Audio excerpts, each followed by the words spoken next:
देखो इस क्वेश्चन में क्या रॉन्ग था। देखो इस क्वेश्चन में सिंपल सा है कि हमें पोटेंशियल का और फ्रीक्वेंसी का ग्राफ दिया गया है और हमें बताना है कि वर्क फंक्शन क्या है। इजी एंड सिंपल वे है, ये आप पॉइंट चूज़ करो, ये 5,0 पे है, ठीक है। तो इस पॉइंट को चूज़ करके निकालना है। हम जानते हैं EV0 is equal to h-5 होता है, तो यहाँ पे हमारा V0 क्या आ रहा है, 0 आ रहा है, तो इसका मतलब 5 इज इक्वल टू क्या आ जाएगा, h आ जाएगा। 5 निकालना ही है, 5 इज इक्वल टू h आ गया। अब डायरेक्टली हम h को मालूम चल गया, म्यू हम यहाँ पे 5 इंटू 10⁻14 रख लेंगे। It's easy, simple PG. यहाँ पे ये याद रखना था कि kinetic energy potential energy by 2 होता है, हमेशा हमेशा याद रखिए। और यहाँ देखो it is very also simple, but wrong हो गया तो हो गया।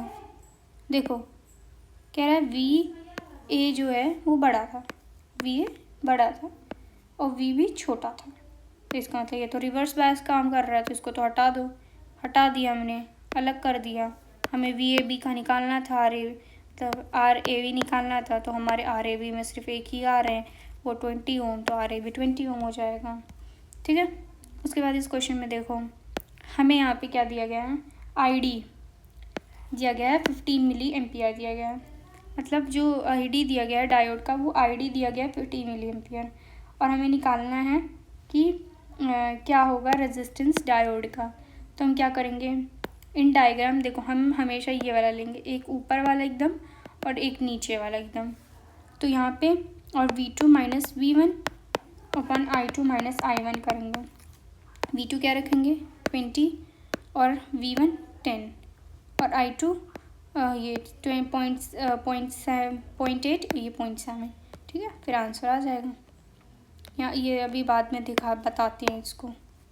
ये क्वेश्चन में देखो यहाँ पे ये याद रख लो कि हम लोग जैसे ये 0.7 है, ये 0.3 है, हमें ना ज़्यादा वोल्टेज वाला लेना प्रेफर करना रहेगा। क्या, ज़्यादा वोल्टेज वाला। हमें लगता था कि कम वोल्टेज वाला, लेकिन यहाँ पे ज़्यादा वोल्टेज वाला प्रेफर करना है, ठीक है। ये क्वेश्चन में देखो ये भी बहुत ज़्यादा इंपॉर्टेंट क्वेश्चन है, जीनर डायोड का है।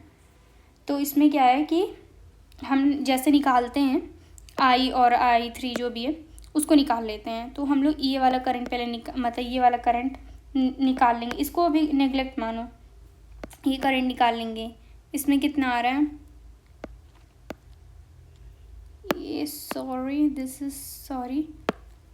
इसमें जो आ रहा है ये I3 है, ये हमें निकालना है। तो ये हमारा I1 माइनस I3 से निकलता है, तो जैसे हम निकालते हैं वैसे निकालेंगे। तो I1 निकालेंगे, I3 निकाल लेंगे।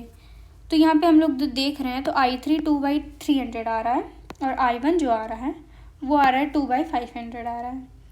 तो हमें ये मालूम चला यहाँ से कि I3 जो है वो ज़्यादा है, तो ये तो पॉसिबल नहीं है कि I3 आपका ज़्यादा हो जाए I1 से, तो ये पॉसिबल नहीं है। इसी वजह से जीनर डायोड में ये वाले में क्या हो जाएगा, 0 हो जाएगा आपका करंट।